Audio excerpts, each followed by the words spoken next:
आज हम फिर से लाए हैं सीटेट के प्रीवियस ईयर क्वेश्चन, जिसके हम 3 वीडियो बना के डाल चुके हैं और ये हमारा चौथा वीडियो है। तो आज हम फिर स्टडी करेंगे मैथ्स के क्वेश्चन जो सीटेट में आए हैं, प्रीवियस ईयर क्वेश्चन है। तो सॉल्व करते हैं। पहला क्वेश्चन है 0.04 मल्टीप्लाई 0.35 डिवाइड बाई 7 मल्टीप्लाई 5 बराबर है। तो ये ऑप्शन दिए हुए हैं। अब हम देखते हैं बोडमास रूल्स के अकॉर्डिंग। सबसे पहले हम इसमें डिवाइड करेंगे, तो 7 का डिवाइड करेंगे। पहले इसमें 7 का डिवाइड होगा, तो 7 का 0.35 में करेंगे तो ये आएगा आपका 5 आएगा, और 2 डिजिट बाद पॉइंट खिसकाना है तो क्या हो जाएगा 0.05। अब क्या है 0.04 मल्टीप्लाई ये जो बचा हुआ था, बाद में हमारा 5 बचा है। अब मल्टीप्लाई कर देंगे 5 5 जब 25, 25 4 जा 100, तो अब यहाँ पे 100 लिख देंगे। अब हम ये देखते हैं कि कितने डिजिट बाद पॉइंट हमें खिसकाना है। देखो 2 ये हो गया, 2 ये हो गया, 4 डिजिट बाद पॉइंट खिसकाना है। तो 1 2 3, अब 4 बार खिसकाना है तो 1 0 और आगे लगा देंगे, यहाँ पे पॉइंट लगा देंगे, यहाँ पे 0। देखो पॉइंट के बाद इन 0 को कोई वैल्यू नहीं होती, तो आंसर क्या आ जाएगा 0.01, जो आपका पहला वाला आंसर है। अब आगे वाले क्वेश्चन पर चलते हैं। वह संख्या पहचानिए जो 3 तथा 4 से विभाज्य है परंतु 9 से विभाज्य नहीं है। तो सबसे पहले हम ये चेक कर लेंगे कि 9 से विभाज्य कौन कौन सी नहीं है। तो देखो 9 से जो डिविजिबिलिटी का रूल होता है 9 का, वो क्या कहता है कि जितनी भी डिजिट हैं सभी को ऐड कर लो, और वो अगर 9 से डिविजिबल है तो वो 9 से डिविजिबल है, नहीं तो नहीं है। तो पहला वाला देखते हैं हम, 5 8 8 दिया है, तो 5 + 8 + 8 सभी को ऐड किया तो आंसर आया 21। अब क्या 21 9 से डिविजिबल है? 9 के टेबल में 21 नहीं आता है, तो ये तो नहीं होगा। अब देखते हैं अगला वाला जो 612 दिया है, तो 6 + 1 + 2, तो 6 1 7 2 9। अब 9 तो 9 के टेबल में आता है, तो ये वाला डिविजिबल है। अब आते हैं इस पे 8 + 0 + 6, तो 8 6 14, जो 9 की टेबल में नहीं आता है। अब 810 देखते हैं, 8 + 1 + 0, तो 8 1 9, ये भी 9 के टेबल में आता है। यानी कि हमें संख्याएं जो 9 से विभाज्य नहीं है, यानी कि एक तो ये नहीं है, एक तो ये नहीं है, 2 है, एक ये पहली वाली और एक ये तीसरी वाली। तो ये 2 संख्या हैं जो 9 से विभाज्य नहीं है, बाकी ये तो हैं ये वाली। अब ये नहीं है, 2 संख्या नहीं है। अब इन्हीं 2 में हमें 2 ऑप्शन तो हट गए, अब हमारे 2 ऑप्शन बचे। अब ये 2 देखना है कि 3 तथा 4 से विभाज्य हैं, 3 और 4 से विभाज्य होना चाहिए। तो हम जैसे पहला वाला ले लेंगे। अब हमारे पास केवल 2 बचे हैं। एक तो ए वाला ऑप्शन है 588, और एक बचा है हमारे पास सी वाला ऑप्शन 806। अब इसमें देख लो दोनों कंडीशन अप्लाई होनी चाहिए, 3 से भी विभाज्य होना चाहिए, 4 से भी।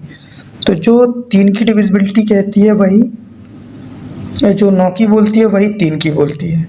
तो हम यहाँ पे क्या करेंगे 5 + 8 + 8, और जो इसका आंसर आए वो 3 से डिविजिबल होना चाहिए, 3 से डिवाइड होना चाहिए। अब ये देखो 8 और 8 16, और 16 और 5 क्या हो जाएगा 21। अब 21 3 के टेबल में तो आता है, तो ये 3 से तो विभाज्य हो गया। अब हमें क्या करना है 4 से और देखना है। तो 4 की डिविजिबिलिटी क्या कहती है, जो लास्ट की 2 डिजिट होती हैं वो 4 से विभाज्य होनी चाहिए। तो इसमें क्या करेंगे, 4 से 88 तो है, 4 दूनी 8, 4 दूनी 8 हो जाएगी। तो ये 3 से भी विभाज्य है और 4 से भी विभाज्य है। देखने के लिए हम लास्ट वाला भी देख लेंगे। तो 806 पहले तो ये देखेंगे 3 से विभाज्य है या नहीं। तो 8 + 0 + 6, तो ये 14 हो जाएगा। अब ये जो चौथा होगा वो ना ही 4 से डिविजिबल है ना ही 3 से, मतलब ना ही ये 4 से विभाज्य है ना ही 3 से। तो हमारा जो 588 होगा वो इसका सही आंसर होगा, क्योंकि ये 9 से विभाज्य नहीं है लेकिन 4 और 3 से विभाज्य है। तो आंसर नंबर ए सही आंसर हो जाएगा। अब क्वेश्चन नंबर अगला देखते हैं। अगला है 188 प्राप्त करने के लिए 186 + 215 + 46 - 170 में क्या घटाया जाए।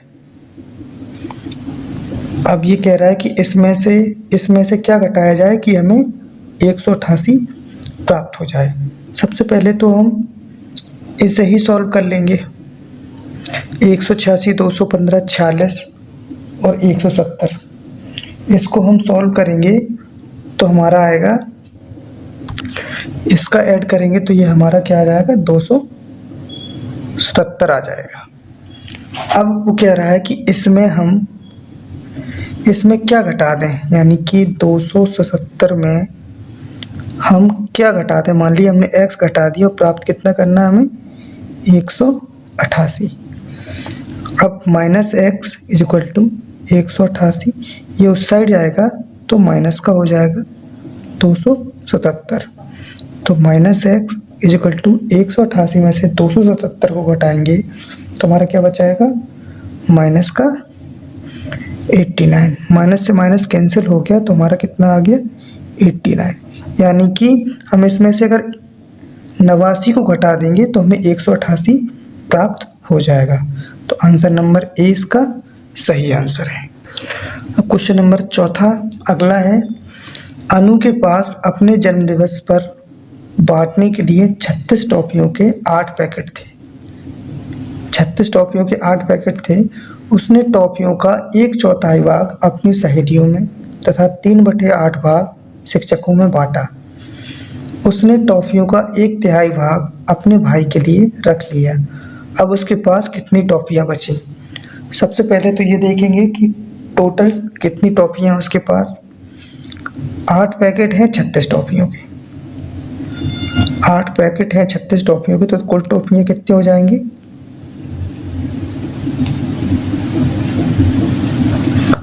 कुल टॉफियाँ हो जाएंगी 8 गुणा कर देंगे 36 से, ये आएगा हमारा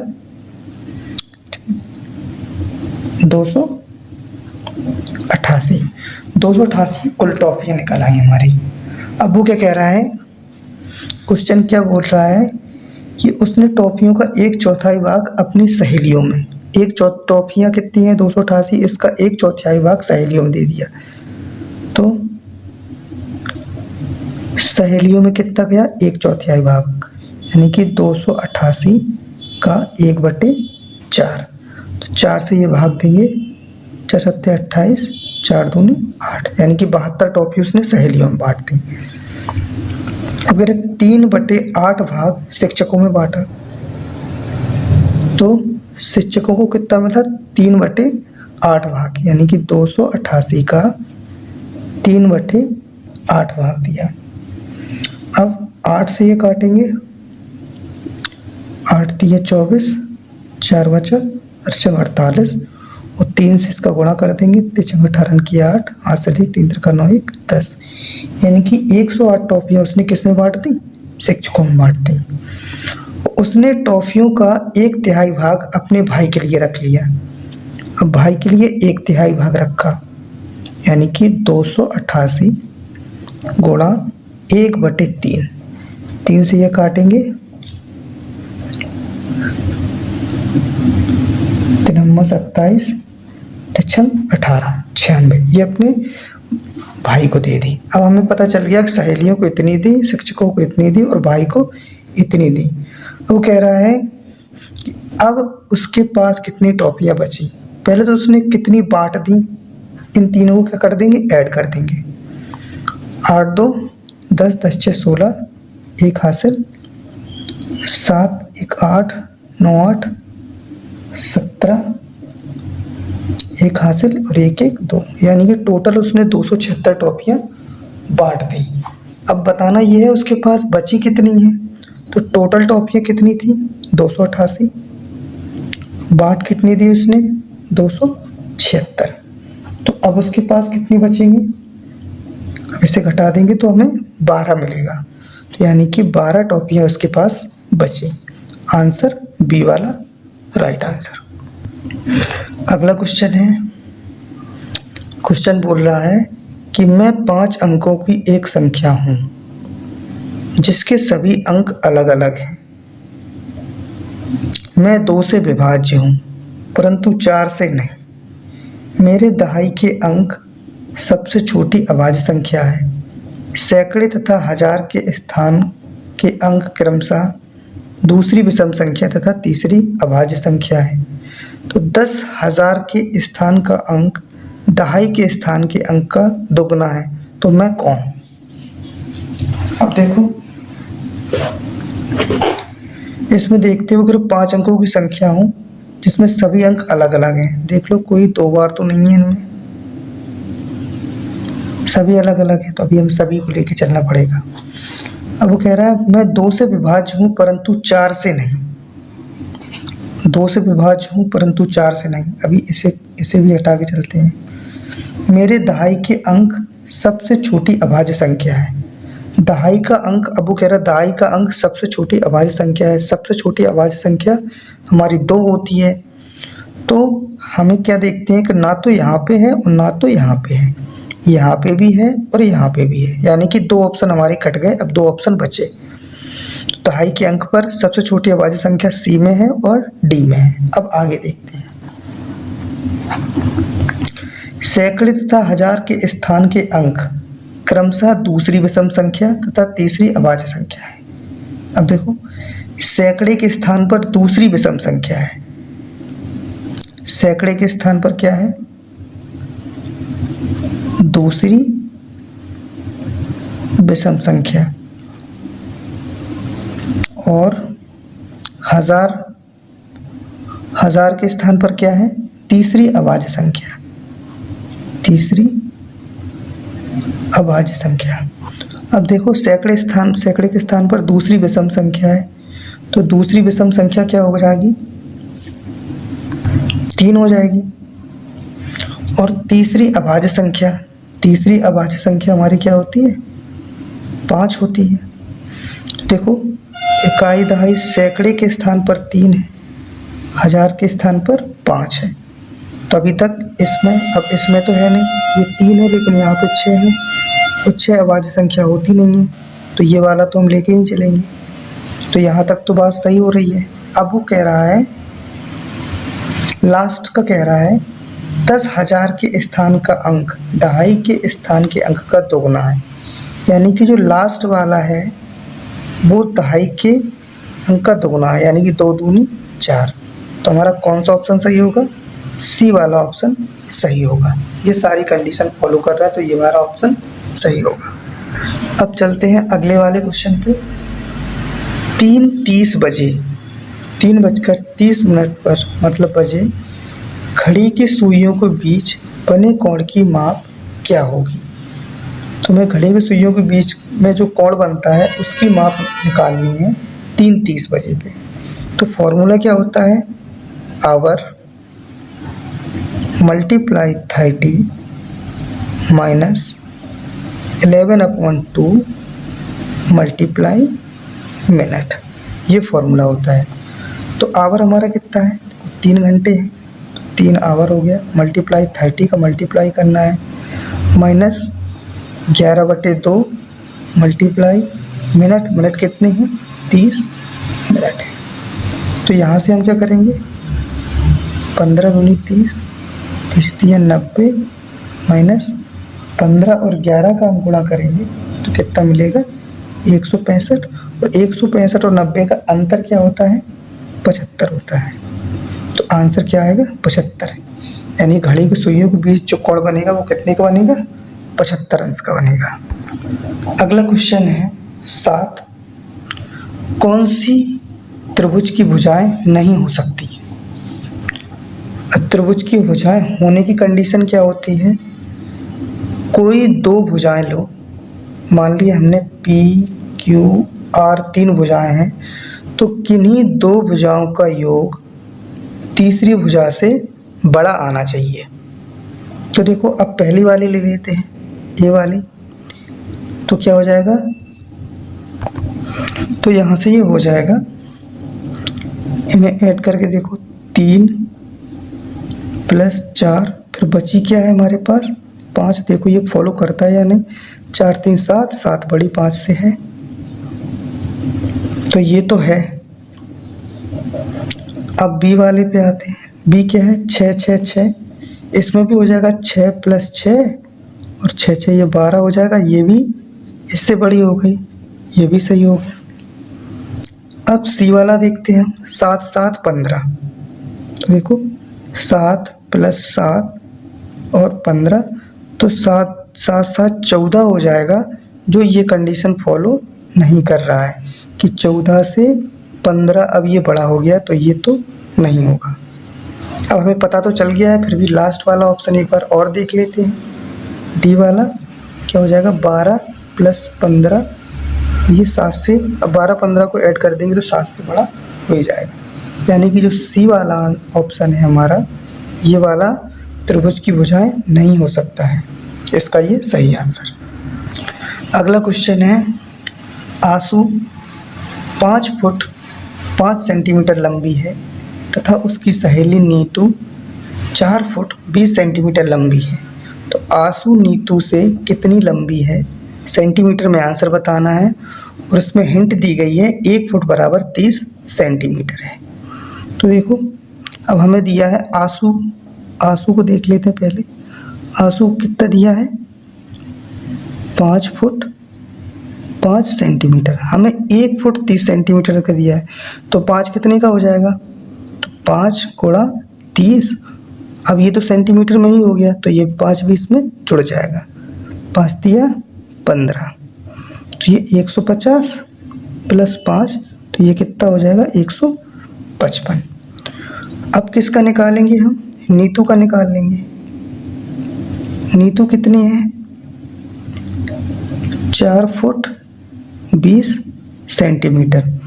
देखो इसमें भी ऐसे करेंगे, 4 × 30 + के 20, 4 × 12, 120 + 20 यानी कि 140। ये 155 सेंटीमीटर आ गया, ये 140 सेंटीमीटर आ गया। अब पूछा क्या गया है कि आंसू नीतू से कितनी लंबी है? तो देखो 155 है, इससे 140 घटा देंगे तो 5 और 1, यानी कि 15 सेंटीमीटर आंसू नीतू से लंबी है। आंसर नंबर डी इसका सही आंसर। क्वेश्चन नंबर लास्ट इस वीडियो का, एक आयत का क्षेत्रफल 252 सेंटीमीटर स्क्वायर है, इसकी लंबाई 18 सेंटीमीटर है, तो इसका परिमाप क्या होगा? अब देखो आयत का क्षेत्रफल हमें पता होता है, आयत का क्षेत्रफल कितना इसमें दिया है? 252 सेंटीमीटर स्क्वायर है। आयत का क्षेत्रफल फॉर्मूला क्या होता है? लंबाई × चौड़ाई। अब हमें देखो इसकी लंबाई 18 सेंटीमीटर है, लंबाई तो हमें दी है, चौड़ाई हमें पता नहीं है, 252, तो चौड़ाई निकालेंगे तो क्या करेंगे? 252 और ये गुणा में है, जब इस साइड आएगा इक्वल के तो भाग में हो जाएगा। अब हम जब इसका भाग तो 14 आएगा, कि इसको काटेंगे तो कितना आ जाएगा? 14 सेंटीमीटर। अब देखो हमें लंबाई हमारे पास ये थी, चौड़ाई हमारे पास ये है, तो अब क्या निकालना है? हमें परिमाप निकालना है। तो परिमाप क्या होता है? 2 × लंबाई + चौड़ाई, क्या हो जाएगा? 2, ये 18 और ये 14 हो जाएगा। तो 2 × 18 14 कितना हो जाएगा? 32, तो 32 दूनी 64 सेंटीमीटर। आंसर नंबर सी इसका सही आंसर है। ये एक पेपर में जितने भी क्वेश्चन मैथ्स के थे वो सभी हमने एक एक करके आपको बताए। अब अगला पेपर अगले दिन फिर लेके आएंगे। अगला पेपर हमारे अगले वीडियो में आपको मिलेगा। Thank you so much.